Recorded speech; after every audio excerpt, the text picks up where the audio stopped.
The game's top official finally admitted he would tell the board the Super League is practically inevitable. I will be telling the board exactly what the position is regarding the move towards what is being called a Super League. When News Limited's final plans are handed down next week, Arthurson believes the media giant will demand secrecy. I would have no doubt whatsoever that in the event of them submitting a proposal to the league, they would obviously want some agreement of confidentiality. Arthurson presided over the 7's party, which this year includes 3 new teams: Canada, Italy and Morocco. We'll give a good image of rugby, Moroccan Rugby League. Here at Taronga Zoo, it was a launch of a different kind. Wayne Pearce kicked off the Tigers season and in doing so became a godfather. Pearce admits he's not altogether comfortable with Kamiri, the new team mascot. Being on top of the world for many of the overseas players, the launch of the 7's a colourful affair, all the teams pushing their claims. Forza Italia! Vive la France! In Russia! As usual, the island countries are expected to provide plenty of entertainment. And with a front row this big, who wants to tango with the Tongans? Well, have you been training a lot? Oh, yeah. Up and down the sand. Last year's surprise package, Western Samoa, is also back for another tilt at the title. And leading their campaign, former Manly coach Graham Lowe. I think that they can teach a lot of the Winfield Cup sides what should be done in the game of rugby league, because they play it with a passion and they play it with a smile on their face and they play it with plenty of skill. Making their debut will be the Moroccans, who, along with their king, Hussein II, are expecting big things. What's their strength? I think it's just believe in themselves. That is the most important thing, you know. There'll be double trouble from the Italians, with the Bonetti twins out to confuse the opposition. And, of course, the ever-confident Americans. Last year's winners, Manly, are again the favourites, but everybody fancies their chances. In 7's, anything can happen. So easily loses the footing. Clinton Fletcher, National 9 News. Popped up all over the globe, judging by the competition about to get underway this weekend in Sydney. Defending champions Manly will start favourites, but the real highlight will be the variety of teams from overseas. With Centre Point as their host, it was like being on top of the world for many of the overseas players. The launch of the 7's a colourful affair, all the teams pushing their claims. Forza Italia! Vive la France! In Russia! As usual, the island countries are expected to provide plenty of entertainment. And with a front row this big, who wants to tango with the Tongans? Well, have you been training a lot? Oh, yeah. Up and down the sand. Last year's surprise package, Western Samoa, is also back for another tilt at the title. And leading their campaign, former Manly coach Graham Lowe. I think that they can teach a lot of the Winfield Cup sides what should be done in the game of rugby league, because they play it with a passion. Who, along with their king, Hussein II, are expecting big things. What's their strength? I think it's just believe in themselves. That is the most important thing, you know. There'll be double trouble from the Italians, with the Bonetti twins out to confuse the opposition. And, of course, the ever-confident Americans. Last year's winners, Manly, are again the favourites, but everybody fancies their chances. In 7's, anything can happen. So easily loses the footing. Clinton Fletcher for Nightline. Coca-Cola World 7's. Launched today at Sydney's Centre Point Tower. The 7's kick off in Brisbane, then move to Sydney Saturday and Sunday. 34 teams will contest the 3-day event, 14 of them from overseas. And this year it'll have the biggest audience ever, about 1 billion people, and covering all parts of the world, including Australia, Europe, the Middle East, South Africa and Asia as well. From where they come from, and just to come here today and participate with the Cobham kids is a bonus. Brent Rees, 7 Nightly News. Today and tonight there are 22 matches at the football stadium, and just some of the winners so far: St George, Great Britain, Newcastle, France, Western Samoa and Manly. All the finalists won't be settled until tonight's round of matches have been completed, but already Manly's #1 seeding looks justified. Oh, it's a Papua New Guinea type try. Today, the Sea Eagles were always one step ahead of Parramatta, finishing 24-4 winners. Will be another 4 points for Manly. Great Britain and Penrith went try for try in one of the most entertaining games of the day. He's got the money. In a relentless display, Great Britain finished full of running in their 28-16 victory. After in, but Jackson gets away. Alan Jones was looking for something special from Souths. What about the Sunnies? He's a blowfly. But the Bulldogs' bite was worse than their bark. and they held off a determined opposition to win 18-12. The Bulldogs get another try. In other matches, Newcastle sprung an upset, downing the fancied Sydney Roosters in a tight contest. It was Matthew and Andrew Johns who turned the lights out on their opponents. Newcastle 22, Roosters 14. How good are they? The American Patriots looked ready for business. Well, I wouldn't be arguing. But it was the Tigers who put on the real show. 14 minutes. And a shellacking for Morocco in their Sevens debut. Western Samoa showed no mercy, their hapless opponents grateful just to get on the board. Clinton Fletcher, National 9 News. Oh, he'll score! Oh, great hit! Rugby League 95 blasts out of the blocks with the quickest, slickest game of them all. Oh, that's a 9.7! It's action unlimited as a fortune in prize money goes on the line in the Coca-Cola World Sevens. Lions, and he puts on his exhibition. Football's League of Nations has come to town to take on the pride of Australia in a three-day battle of blistering speed. Up goes the arm, in goes the dive.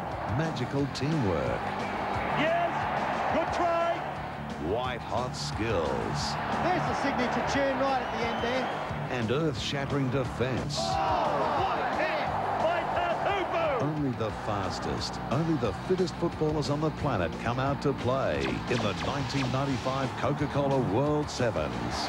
That's a magnificent try. Right here on the one and only wide world of sports. Oh, look at that. He's nearly jumped over the crossbar. We return to the Sydney Football Stadium for day 2 of the Coca-Cola World Rugby League Sevens. Last night the venue was the Suncorp Stadium in Brisbane. 12 teams in action on the opening night, and following those games the Gold Coast, New Zealand and Brisbane Broncos remain alive in the main competition. Today 22 teams on display. Plenty of interest of course in the new international sides Morocco and Italy, but realistically Paul Vorton, they're not going to win. Who are the sides we should be keeping an eye out for? But it should be a great day out here today at Sydney Football Stadium. I think it'll come from 3 or 4 teams. Manly, of course, will be hard to beat. They've got 2 Lions. Hasler, Steve Menzies, the Kangaroo tourist, had a great tour. He's back in action for the first time this season. St George have got a good side. Plenty of speed with Jeff Orford and Jason Donnelly. And South Sydney always play with flair and pace, so they'll be hard to beat as well. Well, let's have a look at the 5 groups in action today. There you see groups 1, 2 and 3 made up of the Winfield Cup sides. Cronulla could be a surprise packet in Group 1. Great Britain in Group 2 have already won this competition, and really Group 3 could go anybody's way.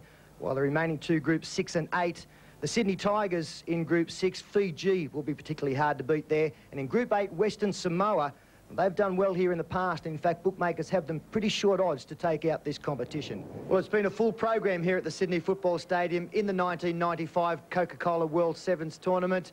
We've shown you plenty of action, but for those games that we didn't see in the afternoon session, Leslie Tapsell and Ian Maurice have compiled these highlights. St George and Norths were scoreless for quite some time, and it was only the brilliant evasive running from St Anthony Mundine that broke the deadlock. With 20 to go, he'll win the race to the line. Anthony Mundine, that's the first 4-pointer. 4-0 Saints. It became 8-0 when Wayne Bartram showed some nice footwork. Time. He goes himself, Wayne Bartram. But Mark Soden put the Bears on the board with a quick tap. Soden races up to take the tap, throws the dummy, gets outside his man and will score.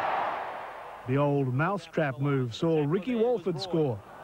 Goldthorpe now. St George should come up with a try. Overhead ball to Walford. For the corner, Ricky Walford gets the try for the Dragons. 12-4 Saints. But here comes the Bears. Craig Wilson, a classic kick and regather. At 12-10, it was anyone's game until Jeff Hardy ran onto a long ball to clinch it for St George. With the conversion, Saints won 18-10. Last year's grand finalist Canterbury, now the Sydney Bulldogs, came back to headquarters to take on South Sydney.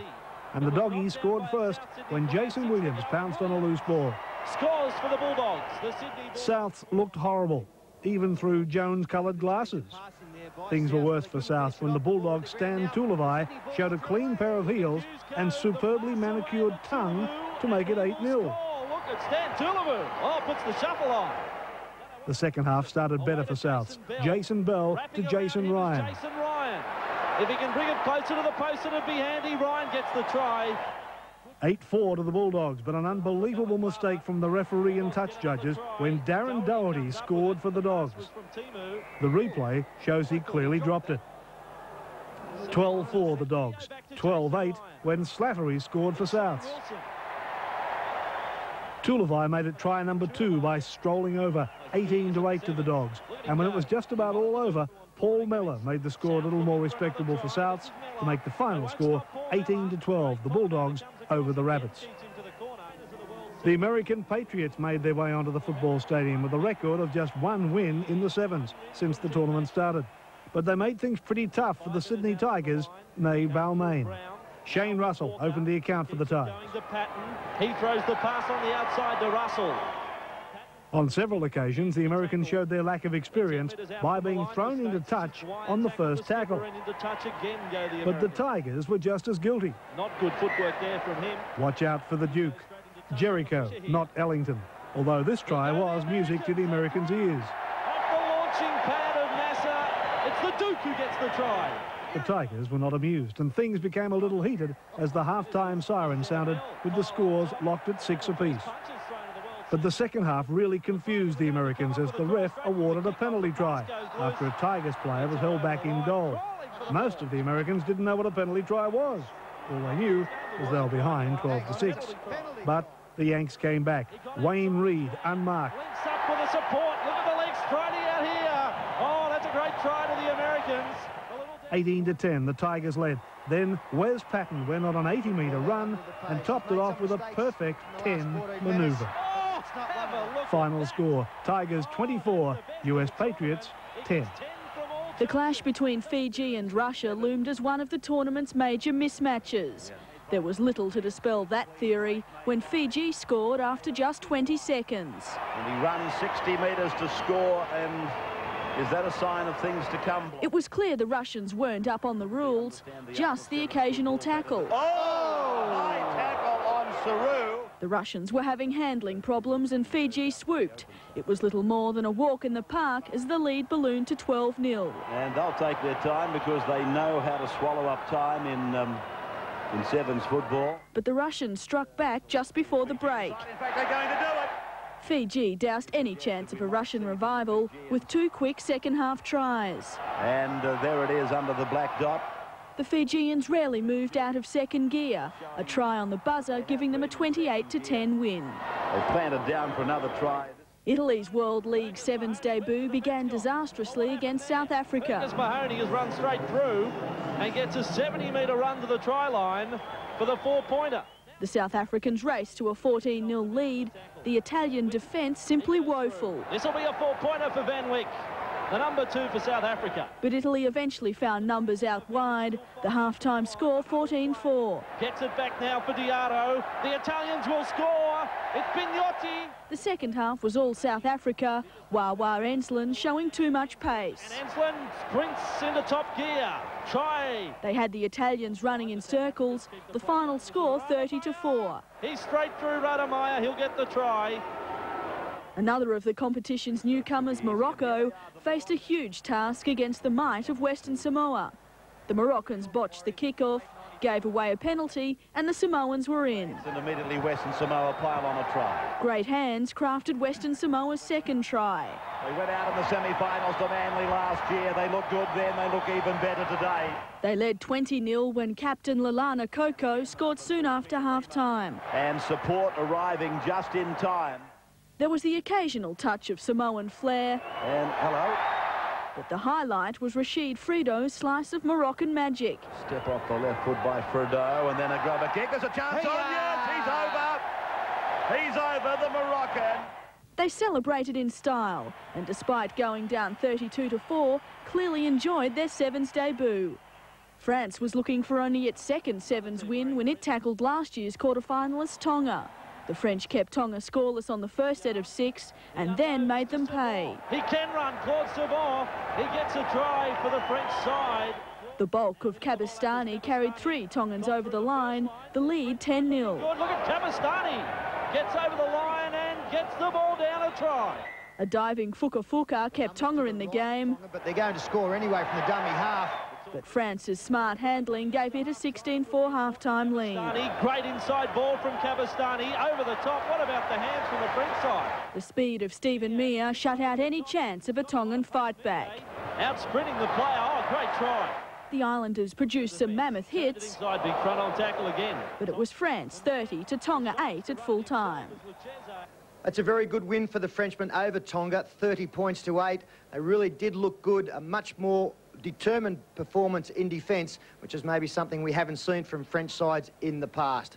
All the sides have now played at least one game. We're going to take a break, and we'll be back with all the action from the evening session of the 1995 Coca-Cola World Sevens. First round losers Morocco and Italy, both coached by Taz Batiri, wound up the day's play. The Moroccans had another nervous start, but not so the Italians. Tiziano Benetti has got the try. Morocco could do no right. First a double movement. Line tackle just a couple of metres short. Oh, good movement. And then the touchline ruined any chance of an equaliser. Labi Lamami. And Labi takes that chance by going over the sideline. Down 6-0 at half-time, the Moroccans had plenty to say.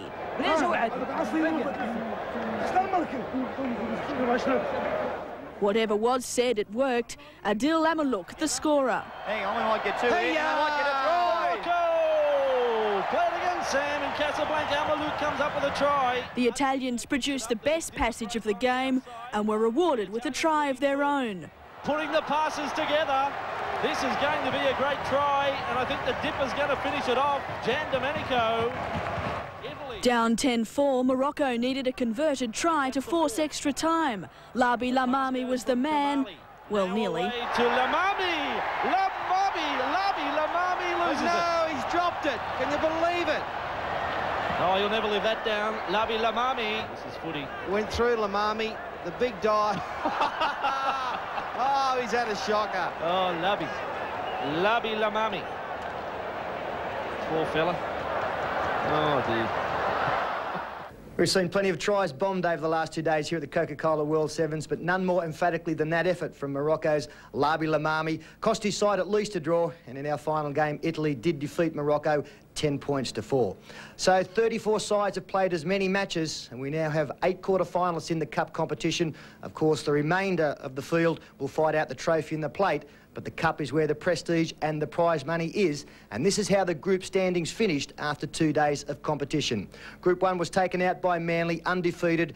Only the top team moves through to the Cup quarter-final. Manly go out of Group 1. In Group 2, St George were able to achieve exactly that. Penrith unable to register a win. While in Group 3, Newcastle on 4 and against ousted the Sydney Bulldogs, and that was a tremendous performance. They had to win their final game by 14 points.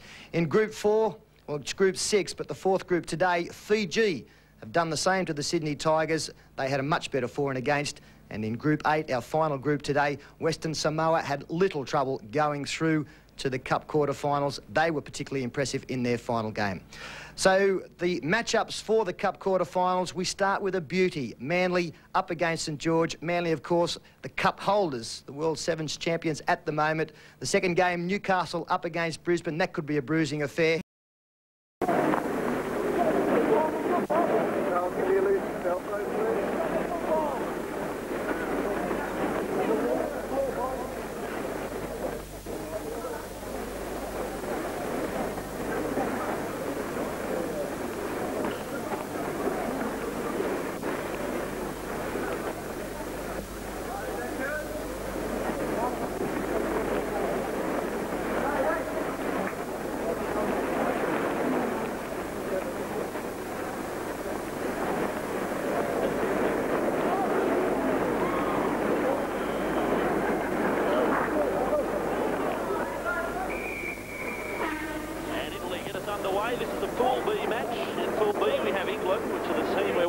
Right now, Tonga, Italy and Morocco. And from the kick-off, we'll have a line drop-out. Ball was a deep one. And Breeze still favouring the team running from left to right as you look at it on your screen. And in this case, it is the Italians who have that Breeze advantage. F.I.R.L with a line drop-out. And into the wind, that's a mighty drop-out from F.I.R.L. He made 45 metres on the fly. And back come the Italians with Mark Corva, player who plays with the Raiders, the Canberra Raiders. They've got 3 ring-ins. This is Italian side as Patrick Bowley now gets away. Sydney and Town looking to those three players to lead the way for them. Davico, Mark Corbo, Steve Skipperlity. Lively, Walker, the Warrior Steelers, North Queensland, shocked by injury for the last 12 months. Corbo there, taking the ball into the 20-metre area of the English team. Skipperlity, it's been almost 2 seasons now that he's had the problems. Here he is now trying to kick through and slow to clean up. Well, Wood thought about diving on it, and then in that split second he took to make the decision. Skipperlity almost had got there to score the try, and then Wood ripped it over the dead ball line. So a line dropout, but no on Skipperlity. I mean, you don't want to wish bad luck on anyone, but he's basically had trouble at the start of the season as we look at the replay here of what he did. But at South Sydney, 2 seasons ago, he lasted until around about round 2 after coming through the 2 East Challenge, and then last year, of course, wiped out the very first premiership match. So he's had no luck at all. It'd be awful if he suffered any sort of injury here. He probably breathed a sigh of relief every match he completes. The ball is spread left side with Davico.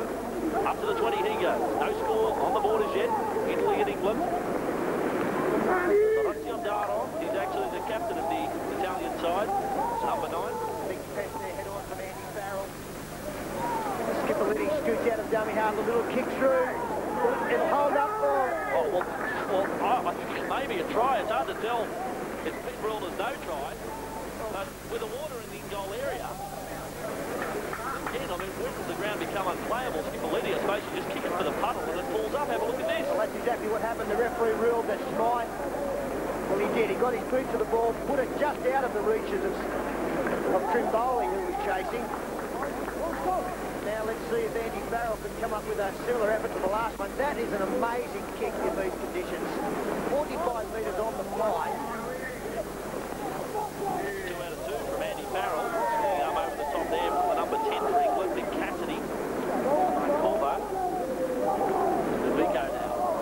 Imagine English players when they were told they were headed off to Fiji to play what they would have been expecting, what they had in preparation for this tournament, and then to find conditions like this. Make them homesick. Just went forward there. The ball from Mark Corbo to Benini. He was into open spaces. Well, a couple of let-offs there for the English side. All the players been at this end of the field. Italy have shown some nice touches again with the players who've had the Australian experience.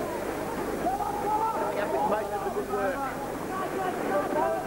Wood tackle now, left metre down from his own line. The tackle from Dianco, wasn't it? Carmelo, Dianco. Like he knew what he was doing as he went in to make the tackle. Adrian Flynn there, the number 4 from England, did a very good job of staying in the field of play. The opposing number 4, Dianco, penalised for coming over.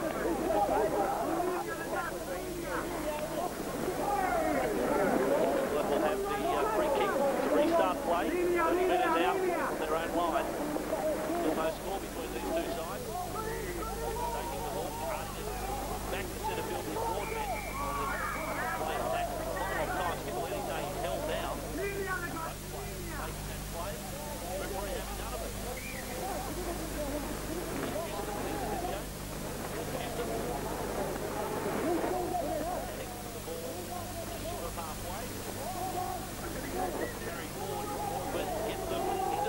Half. Remember, he's right for the first time in the match.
Australian captain saying that something happened in the back.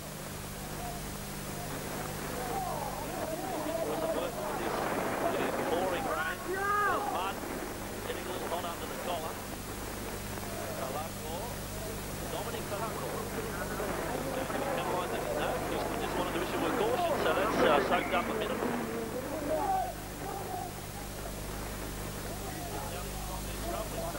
Still no score. And coming up to half-time inside the final 2 minutes of this half. 9 minutes each way in 9 football. And with the ball, turn it on that side from Gabello at the angle. The Italians back inside the English half. That's where they've been for most of the match. As a matter of fact, the Italians, they yet to come up with points. A couple of near misses from Corbo. Threw a nice pass on the outside to Calaco. Back and came inside to Gini. Then passing away, back and came to Corbo. Getting the pass together, the Italians finally want that player tackled before the ball reached him. Is the referee going to rule? He'll just say it knocked on. Yeah, right, well, decision there. Good ball movement by the Italians. Keep the ball alive. Gardini. Finding Corbo, the ball over the top. That was an excellent ball there from the number 9, Daro. He put a fair bit of pressure on his outside support. England now coming up to half-time, looking to put some points on the board in this match. But 89 metres, 79 metres to travel now. Big effort from the Italians in this first half if they can go on the nil-all scoreline. Clean it in. Finding some space. He had to go 50 metres across field to find it though, and still he goes. Adrian Flynn, the number 4. Another one from Castlewood. Tackled 5 minutes inside his own half. Tackled that time. The side now, they work their way. A rare appearance inside the Italian half. And it didn't last long. Although now he gets back to his feet from spine. He's worked his way 5 minutes inside the half. And would have thought sounded a very short, sharp burst. And that signifies half-time. It's not the soccer, it's the 9 rugby league. Italy and England, nil all.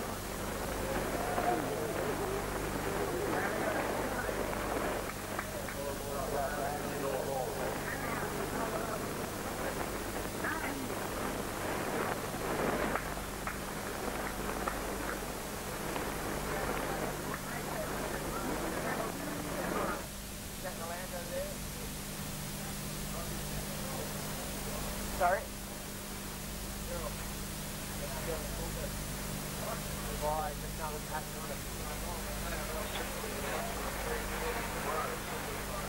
I don't know what to do. We could be...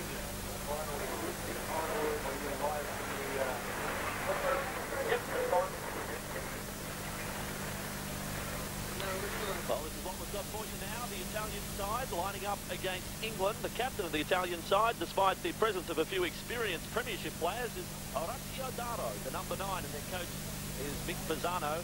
And this English side, they've had a few troubles with their 15-man squad. Connolly yet to be seen. Pickney struck down by a virus. And a few injury problems also with Bradlinski. So they're doing it a little tough, the English side, but they will start favourites right here against the Italians.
They're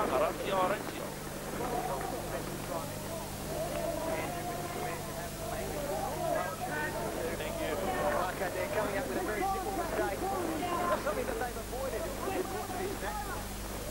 The drop's been very good. Here's Radlinski. He was before the first tackle completed. He was taken out, but I think he ran into the defender. So for mine, this should be play on.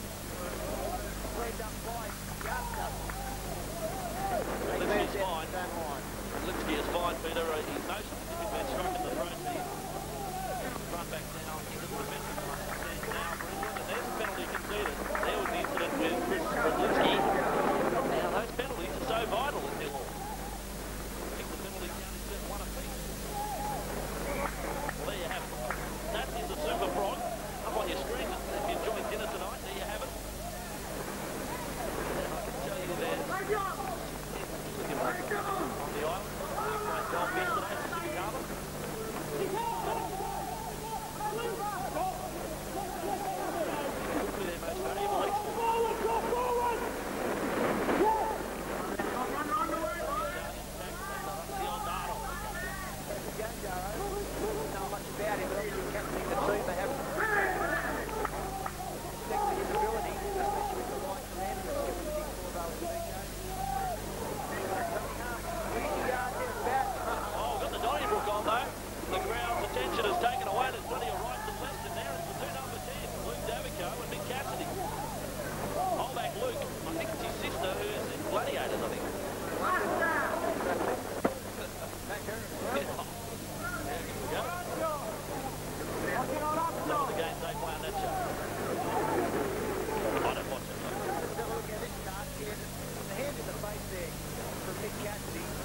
Appreciated by Mark Corbo, who reacted straight away through the big line. A couple of haymakers that didn't connect. There's a left back there. Nick Cassidy. He's got a few uppercuts in it. Bad little Donnybrook. Not too much damage done. He'll land in 5 minutes each in the sin bin for the two number 10s. And that will probably hurt Italy more than it will Great Britain. He's been very strong for them. Also captures the penalties of the Italians, so 2-1 the penalty captures. The game finished right now. The Italians would win.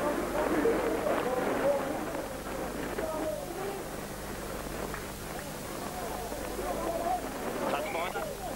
Centre of the park made 8 or 9 metres, and I'm telling you, I'm not being sarcastic, it is a good touch finder because just every simple process in rugby league in these conditions is quite an assignment. The Italians are 35 metres out from the England line. Good in there front on Andy Farrell. This could be the upset of the tournament so far. James, I'll cut out pass again. Well, you just can't throw them in these conditions. There's Piazza finding the touch judge on the ball. Bowler there on the left flank, but Paul Paddy couldn't get his hands to the ball. They've just got a fingertip to it, but there's no way he can snaffle that one. So the English side have the feed this time, 25 metres out from their own line.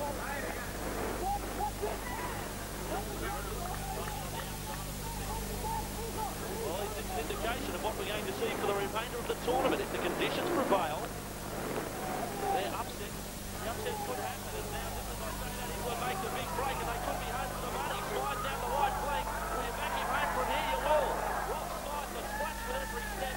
Sprinting away from Schiffolini, and he scores for England and breaks a deadlock that had lasted for a good bit.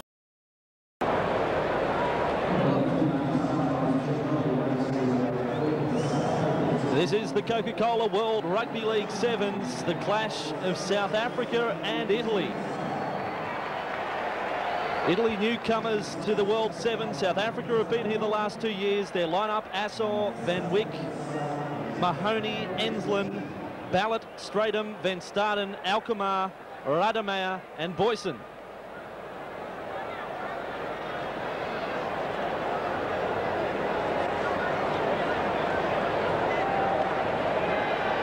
And here come the Italians, their debut appearance at the World Sevens. Some lovely names in this, they just roll off the tongue. Shame neither myself or Fatty's tongue. Their side is Stefano Gian Domenico, Arturo Pignotti, Simone Benetti, Giuseppe Piri, Giovanni Bucci, Nicola Tedeschi, Orazio Daro, Stefano Ceschini, Franco Novelli and Tiziano Benetti. It's the National Soccer League, Fatty. He obviously did Italian up to grade 5. Year 7, 1 year of it. I can say good morning and how are you? And Graham West has the job of communicating with the Italians and the South Africans in this match. And that hasn't been an easy assignment through the World Sevens for some of the referees. And some of the lineup still to come. There's the kickoff from Tiziano Benetti. Just to make things even more difficult, there are identical twins in the Italian side, the Benetti brothers. And the South Africans over the 20 with their first touch of the ball. Tackle came from Franco Novelli. It was Stridham who took the ball up. This is Mahoney. Hercus Mahoney. Where's the defence gone? Well, what happened there? Hercus Mahoney has run straight through and gets a 70-metre run to the try line for the 4-pointer. Now the defence comes. Bit late, guys. Bit late for the Italians there. Graham West signals the try, and Hercus is signalling already. He wants to be replaced, but it just opened up this huge gap. Italian defence all over the place, and that took about 15 seconds. So Hercus Mahoney is a legend. This kick from Kuos van Staden. He gets the 2 points, so 6-0 is the score. And South Africa lead the Italians. Let's just watch Italy, what they can do with the ball. We'll make a prediction, but I'll be kind just for the moment. Here's Bucci. They've tried hard in training. Novelli tackled 45 metres out from the line. With again is Bucci. It was the dummy half play. Dummy half is Tiziano Benetti. They keep it going. I think this is Gian Domenico. He's tackled 35 out from the South African line. Again, Tiziano Benetti to dummy half. On to Novelli. The Italians on a roll. 35 metres out from the line. Oh, they're on fire. Look at them go. Tiziano Benetti again. He doesn't like passing to his brother Simone. There's Novelli. Now it's Orazio Diarra with a kick over the top. And South Africa have it well covered. The play was well read, as a matter of fact, by Andre van Wyk. And the South Africans back with the ball just 12 metres out from their line.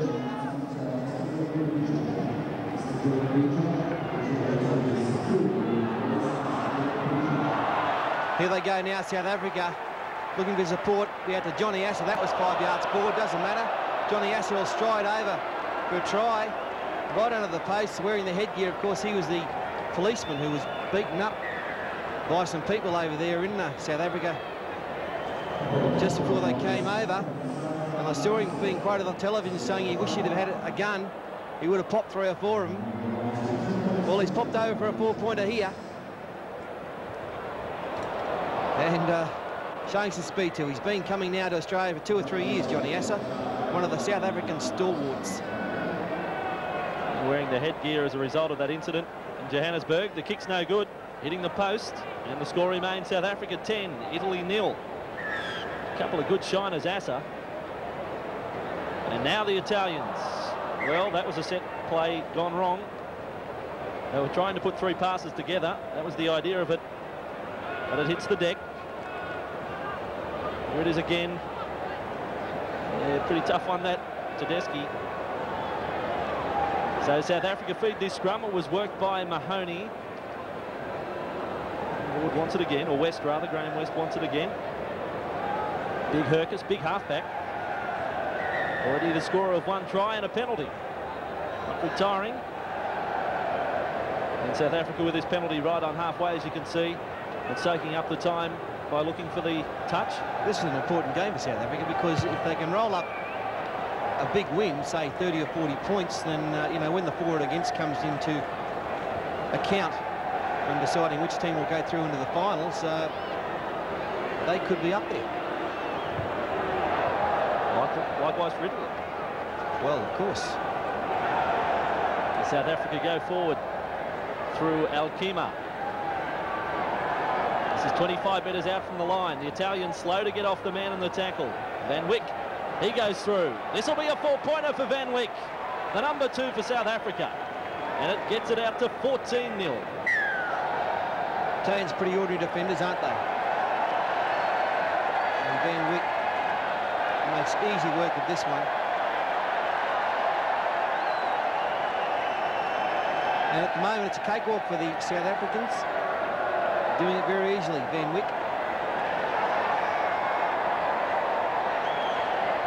Conversion attempt will come from course Van Staden. Wide out, left footer, he misses. It remains 14-0. The Italians will get another chance to use the ball, but they haven't made that much ground. They've hardly held it for a tackle. This time, Franco Novelli taken down 45 out from the line. They're calling for the ball on the right side. Orazio Diarra, he has the ball now. Slipped the pass to Simone Benetti. He gets it back to Diarra. And Orazio takes the tackle. And they're still 45 metres out from the South African line. Franco Novelli, I think it is, in a dummy half it is. He gets the pass away to Simone Benetti. In fact, it might be Diarra again. They're working the ball forward, Italy. They've decided running from dummy half's the best idea. Take the passing, the difficult part of passing, out of the game. It goes away to Giuseppe Pieri. He kicks over the top. Assa has the kick covered, makes a meal of it. Benetti picks up. That could have been play on for Tiziano, but he rules the knock on against South Africa. Better play there from Italy. They haven't shown much imagination so far. Of course, being a country new to rugby league at Apodassa there. Little knock on, that little one there. And Tiziano nearly got it back, but they'll get the ball back from the scrum, of course, we hope. Or they hope. Good feed from Orazio Diarra. It's Benetti. That was Simone Benetti onto Gian Domenico. Back to Benetti. He steps inside. Here goes Simone for the line. Covered up there by Boyson. 5 metres out from the line. Tiziano Benetti got it away to Gian Domenico. Well, there were 6 players on the right side. 1 on the left. They went left. Benetti, Tiziano that was, back to Franco Novelli, still 5 out from the line. The huddle play, gets it back now for Diarra. The Italians will score. It's Pignotti, his first touch of the ball, Arturo Pignotti. He can play, they tell me, and he gets the try. 14-4. Play what, the violin? But Italy, through persistence, finally get over. Nice work. They saw the space out wide. There was plenty there. And Arthur Pignotti gets over for the try. The pickup's a beauty. It was behind his back. Pignotti. Watch Arturo. Look at that. Gets the try. And he's one of the veterans of the team. 30 years of age. And not such a bad drop kick attempt. It does miss, though. So half-time, South Africa lead the Italians 14 points to 4.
South Africans in a great position to record only their second ever win in the World Sevens, and a big kick-off will go over the dead ball line, so we will come back for a dropout. Bad play by the Italians not to cover up that kick.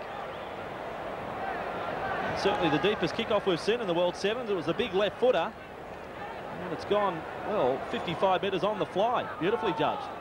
And they'll get possession back from the dropout. South Africa's only win in the sevens was last year against the United States, 20 points to 8. As Van Wyk brings it forward up over the 20. Good defence there, though, from Pignotti, the try scorer, Arturo Pignotti. Dummy half was Van Staden, put down by Alkmaar.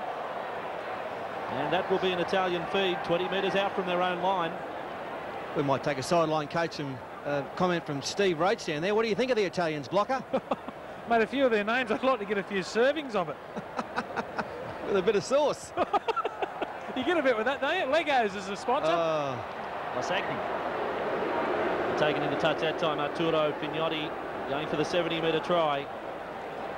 And taken over into touch, so this time the South African feed. 35 out from the Italian line. They lead by 10 points, the South Africans.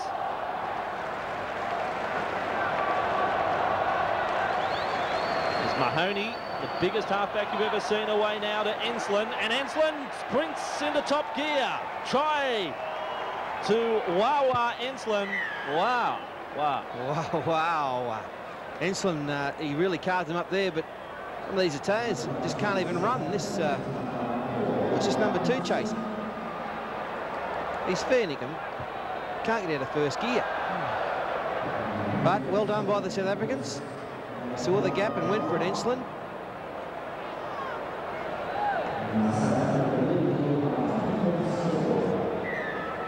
Points to 4 as the score. The kick is successful. So up by 16. The Italians back now, the South African side of halfway.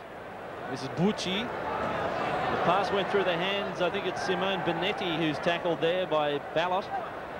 The South Africans, the number 5. They come forward again. This is Diarra, Orazio. It went through Novelli. The Italians keeping it alive, but only long enough for South Africa to come up with the ball. A lot of these Italians have obviously played rugby union, the way they get to the tackle and turn, look to offload back behind them. But obviously it's a different game now. Now South Africa sprinting away. Great ball from Hercus. Van Wyk. He's away. And Van Wyk will sprint 70 metres to score. This time they're chasing. He gets within 20 metres, Simone Benetti. And South Africa have another try. 24 points to 4. Andre Van Wyk. So the big game, Wiki. Good ball there as he turned by Boyson, and Van Wyk with the boat chasing. There'll be more to come, Fatty. And the kick from right in front. It's another 2 for the South Africans. So now they're beginning to rack up the big margin. 26 to 4 now, 22 points in front. The Italians, can they come up with another try? Benetti. They've come up with another knock-on. It was a sloppy play, the ball. And tough luck on Tiziano Benetti.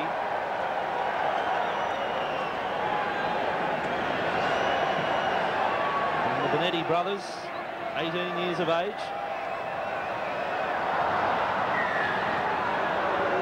So they are the future of Italian rugby league. Household names apparently over there in Rome and Venice. As now the run has come from Stridham. He throws a forward pass. The big dive to try and catch it. He did all the right things, Stridham. Eddie Stridham getting through the gap. But, oh, Eddie threw the shocking pass. And no luck at all for Andrew Ballot. Marvellous attempt. So another scrum to pack down. No one there to feed the ball, I don't think, is there? The Italians work it through Orazio Diarra. The short ball. Through the gap goes Tedeschi. Tedeschi sporting the streamlined look for the World Sevens. The pass came from Diarra. Now away to Simone Benetti. And he's tackled 35 metres out from his own line. The tackler was big Hercus Mahoney. He looked signing years, that player who touched the ball. It came away, dropped by Jan Domenico, picked up by Van Wyk. Cestini, Stefano Cestini, the number 8 for the Italians. And a penalty now to South Africa. So at least the Italians listening to the referee after he awards the penalty. They get back on side. The South Africans keep the play going. This is Rademeyer. He's straight through Rademeyer. He'll get the try. Lovely try to Henny. Henny Rademeyer gets another try for South Africa. Make that try number 6, 30 points to 4. Nice piece of evasion here, nice in and away. The Italians just got no idea what to do. And away goes Rademeyer, and the one-handed put down. As again, Henny does it all on his own. Some good footwork. Got away from that man, Cescini, and also Peardy. And big one-hand down. Kick from in front is straight into the post end under the crossbar, so no goal. 30 points to 4 remains the score. 60 seconds out from full time. The Italians work it over to the right. They're 10 metres inside the South African half. Pignotti, their try-scoring machine. They've dropped it there with Franco Novelli. Another chance for the South Africans. Asa straight onto the attack. The pass away to Van Staden. They step back infield. Good tackle there from Giuseppe Peardy. Yeah, good tackle, and there's the rugby union coming out in both these teams there with a pass off the ground, which you can do in that game, but not in this wonderful game of rugby league. There's Van Staden there. So the Italians have got 20 seconds. What can they do? They do something. Oh, charging for Giuseppe Peardy. Big burst, 32 metres out from the line. They've got to try and find Pignotti, surely. The kick over the top came from Novelli. And there wasn't a great deal of chasers coming through. South Africa came up with a ball through Ballot. And a chance now for them to score on the right-hand side of the field. Enslin's away. Wawa. He gets around his man. He's got a support on the outside is Assor. Wawa gives it to Assor. It was a forward pass again. They get in the clear. That is full time. The forward pass is ruled. And an easy win for the South Africans. South Africa 30, Italy 4.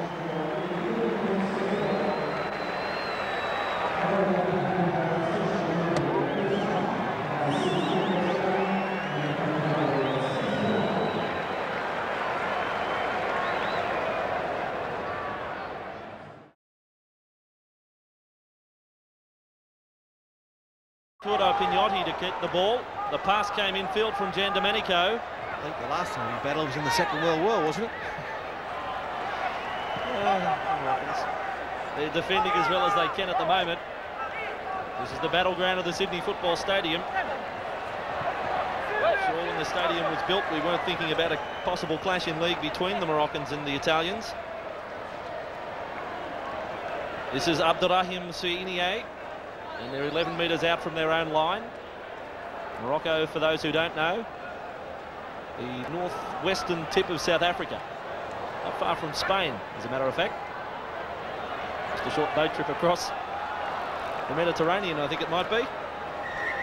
Well, it's a shame that most of the crowd have gone home. This is just, this is an outstanding game. High standard. They're all household names out in the deserts of Morocco and Italy. And Emma Luke it was who came up with the error, Adil.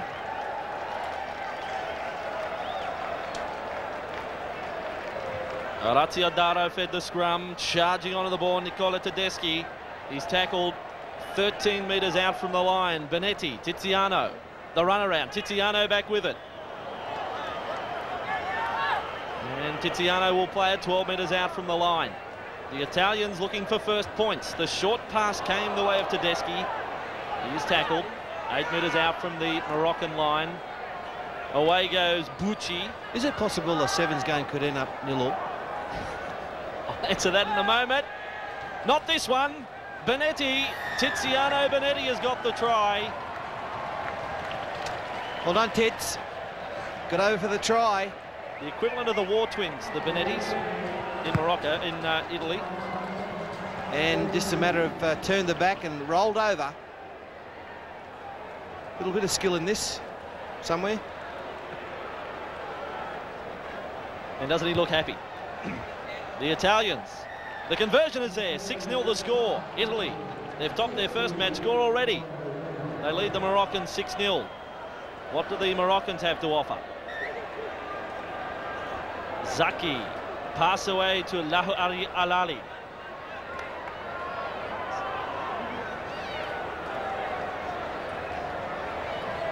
Zaki again, the ball back to Suinier. Suinier with a turn of pace. Let the pass go. It looked like it may have floated forward to Mahabi. He is tackled 20 metres out from the Italian line. And play the ball when you like, guys. Zaki. Now the pass back to Rashid Mahabi.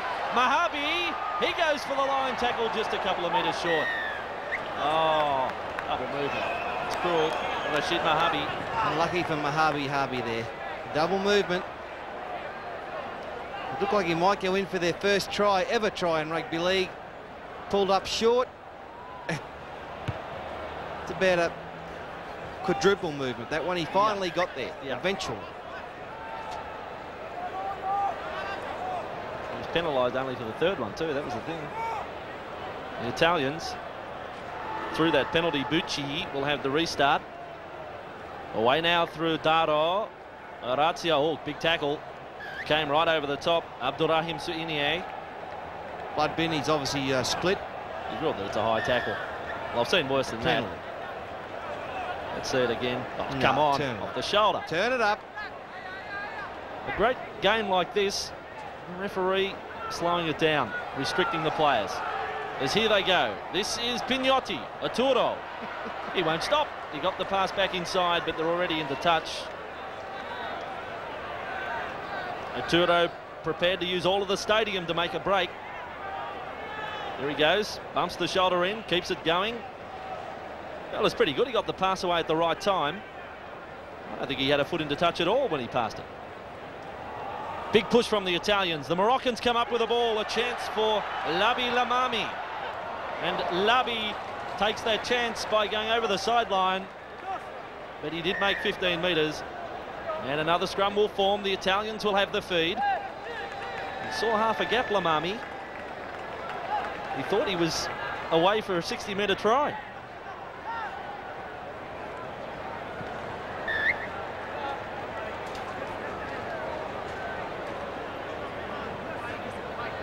Orazio Daro just holding up this scrum. That scrum almost collapsed. Orazio. Away the pass came to Tedeschi. And then eventually it ends up with Gian Domenico, the Big Dipper. And now it's Ceschini, Stefano. The Italians inside their own half. They lead by 6 points to 0. Simone Benetti. He gets it up to halfway.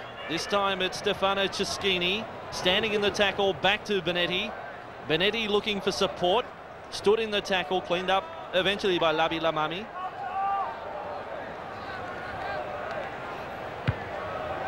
And the Moroccans, well, there's a big play on the last. Not even the last. Yes, kicking game employed there by Italy, by Tedeschi. So Morocco will get the ball from the scrum, you'd think, and they've got 55 seconds to try and do something.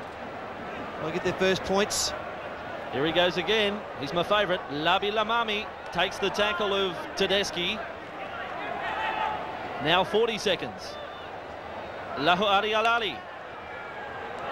He steals another 10 metres. Got through the tackle of Ceschini. They had the chance to play it forward. Now the pass. They're hitting it up. Zaki. Looks like they're going to settle for 5 and kick on the last. Which is interesting tactics in itself. Abdurrahim Suinie, the kick over the top. Coming through now. Amaluk. And it's into touch. The crowd rise. 6-0 the scoreline. The Italians in front. Here it is again. Hurtling through on the ball. The Italians always had it covered. Big play from Arturo Pignotti coming up to half-time to hold them out. And it's half-time. Italy 6, Morocco 0.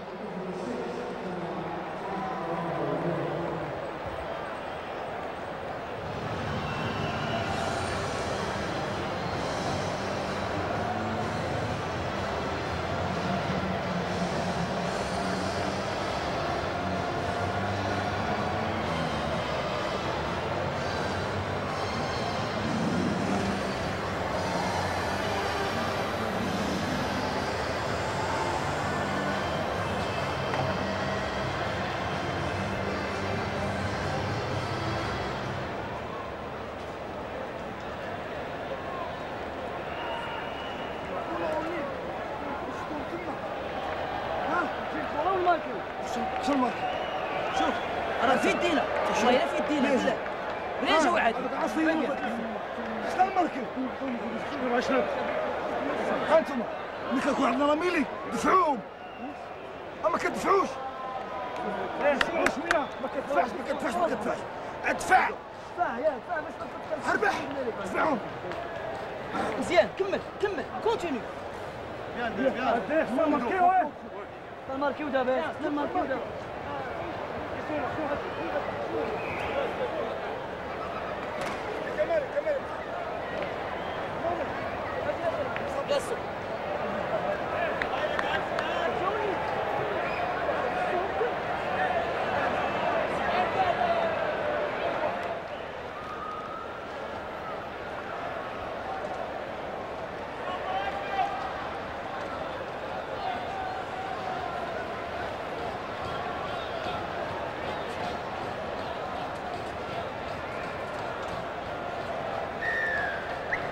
The Moroccans down by 6 as we start the second half. The big kick came from Rashid Mahabi, and the Italians running it back. This is Stefano Giandomenico up over the 20.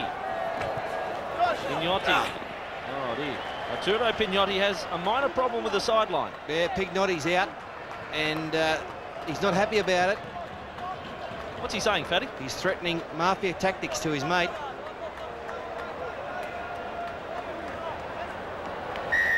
So Morocco get a chance here. And Gary Belch, you were in that huddle, the Moroccan huddle. What's happening? Oh, it was.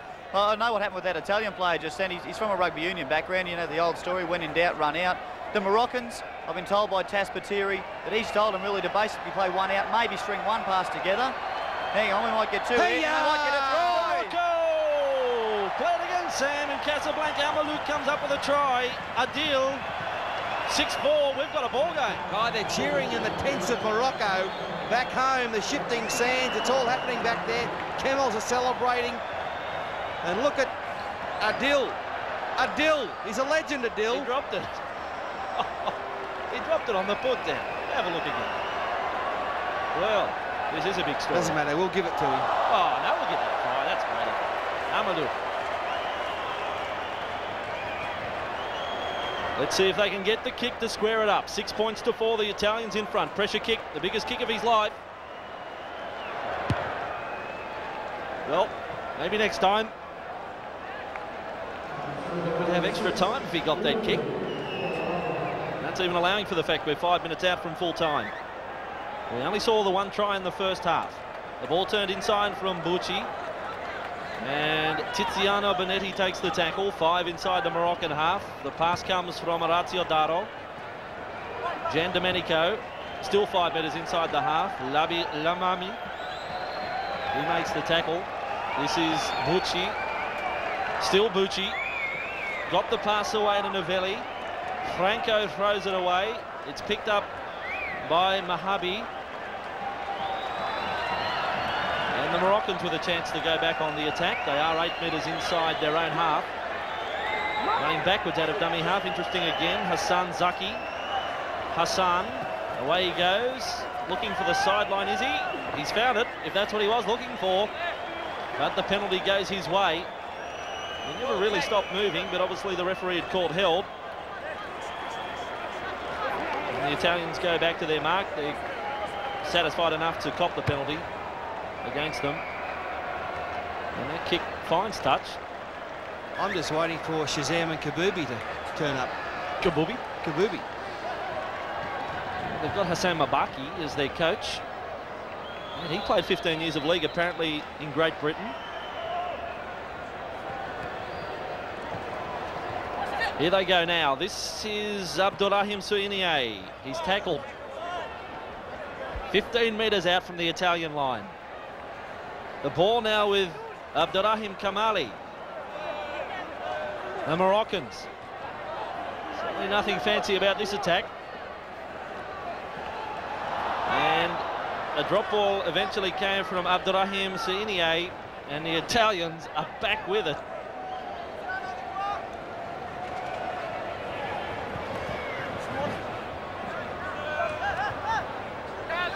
Those the Italians now, searching for gaps up the blind side.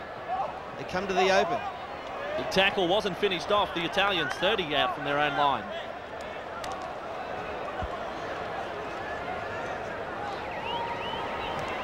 The ball across here, Tedeschi.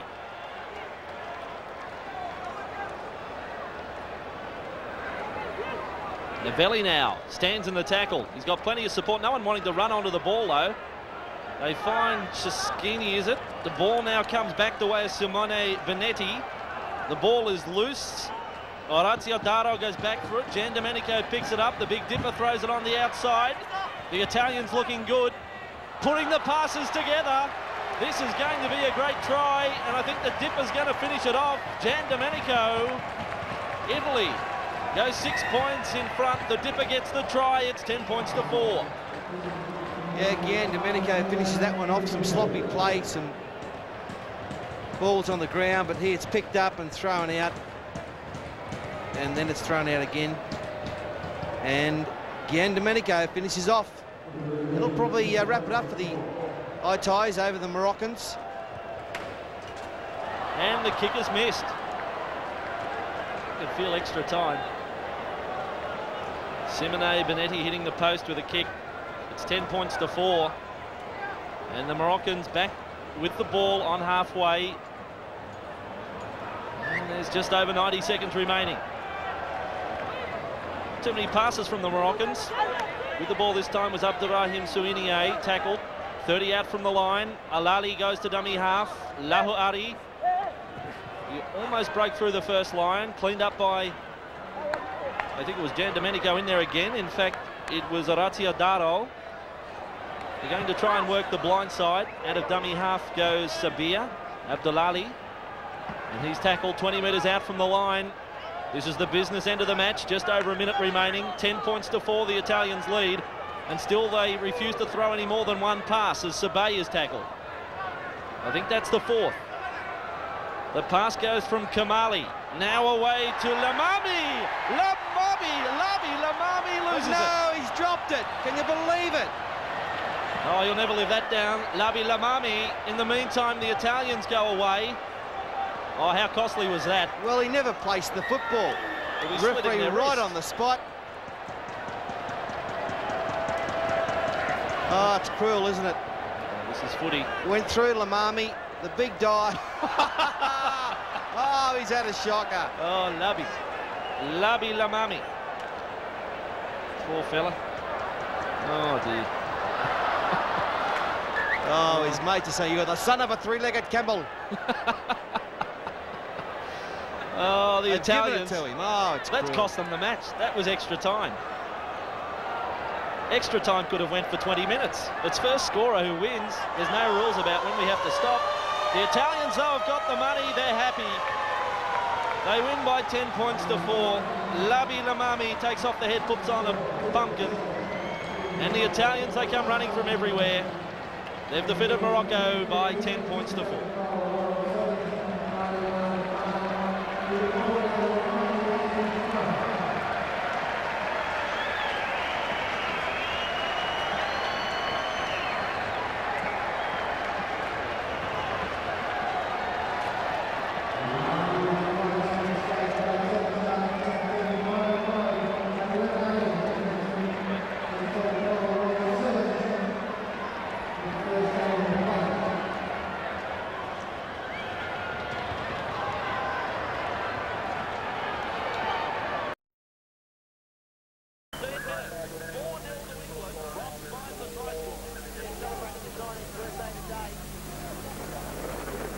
Double celebration because he broken the deadlock and avoided some embarrassment for his team. Great job there to keep the try scorer wide out. Although even if he'd have scored under the post, you're still back against the conversion. Brooks White played very well today. Obviously, one of the quicker players in the English side. And they can be the first there. Then the second time and making. Strike the ball. We haven't seen too many kicks get airborne. Such a bad attempt. Left footer, but no goal. That's the bottom line. 4 points to 0 for England against Italy. Now can the Italians somehow manufacture a try? As Calaco.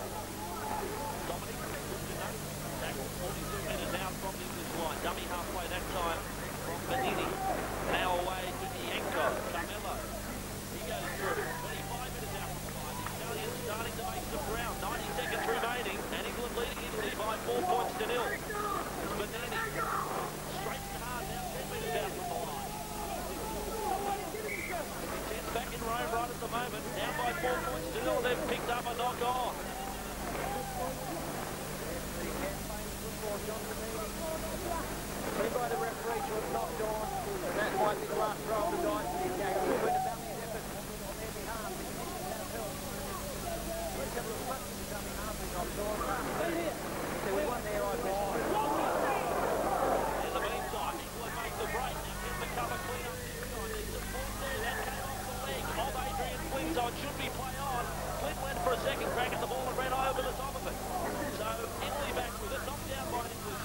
inside the final minute at the wrong end of the field, though. 30 metres out from their own line. What do you do? And 10 metres inside their own half. And a drop ball has just happened. Mark Corbo putting it down. So that should bring an end to the Italian challenge. England will have the feed. We may not get time for the scrum. According to the PG time clock, there's no time left for the match. Things happen there as England go away with the ball. This is Tony Smith. They've dropped it. Diving for the ball with the Italians have it. Turnover, as quick as it can be.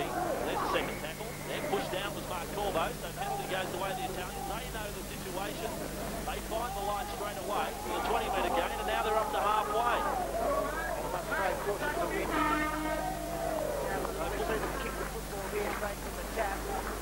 Time siren has sounded. They decide to run and then go for the grubber kick. Or for a last-second play, that's as bad as it gets. That brings full time up. And what a titanic battle that was. Just the one try in it, and it was a runaway effort to Rob Smythe. And England, this survived the nail-biter. Turns Italy by 4 points to 0.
Probably not as bruising as Fiji up against New Zealand. The Kiwis, the surprise packet of this tournament. While the Gold Coast could also fit into that category, they were very impressive at Suncorp Stadium on Friday night.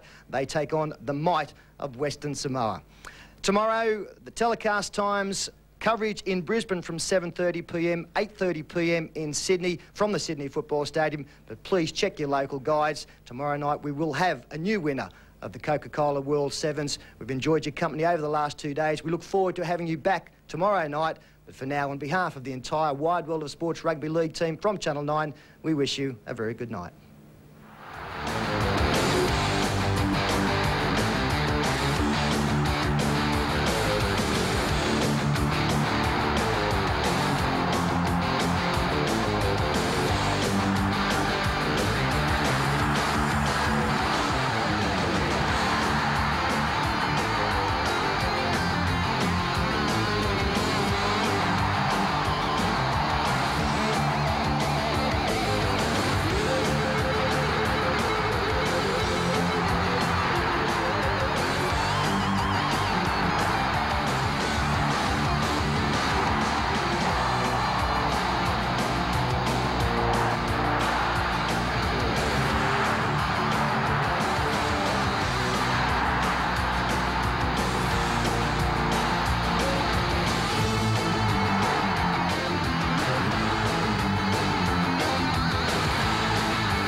This has been another presentation from Nine's Wide World of Sports.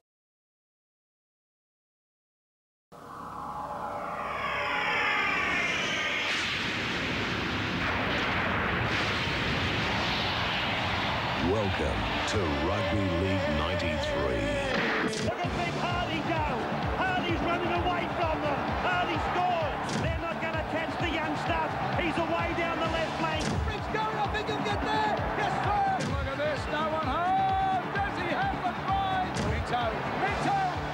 He's got some pace. Oh, what a great pass. He's got 50, 40, 30 to go. Oh, he'll make the corner. Oh, boy. He does, and I don't think they'll catch him. Mackay under the uprights. The Yanks are winding up. The Stars and Stripes heading for the line. Oh, touchdown, Johnson. Johnson winds up. Oh, well, never mind the head roll, son. You're supposed to hit the player. Oh, turn it up. Turn it up, McCallum. Let him go. We hit the ground running with the quickest, slickest football of them all, the Coca-Cola World Sevens. Tremendous run. Still going. Still going. There's room to run, but nowhere to hide as more than $250,000 goes up for grabs at the Sydney Football Stadium. They've come from the four corners of the world to take on Australia's Winfield Cup heroes. He'll go in goal. Oh, boy. They won't catch him, I don't think. He's got 10 to go. Will he score? No, yes. It's a battle of speed, Eddinghausen is flying. teamwork, Goulet. Looks for his winger. Positioned him beautifully. breathtaking skills, Chip ahead by Taru will score. Yes, a try for the PNG boy. and bone-rattling defence. Carroll with a bone jarrer. Only the fastest, only the fittest footballers on the planet come out to play in the 1993 Coca-Cola World Sevens. Brought to you by the one and only Wide World of Sports.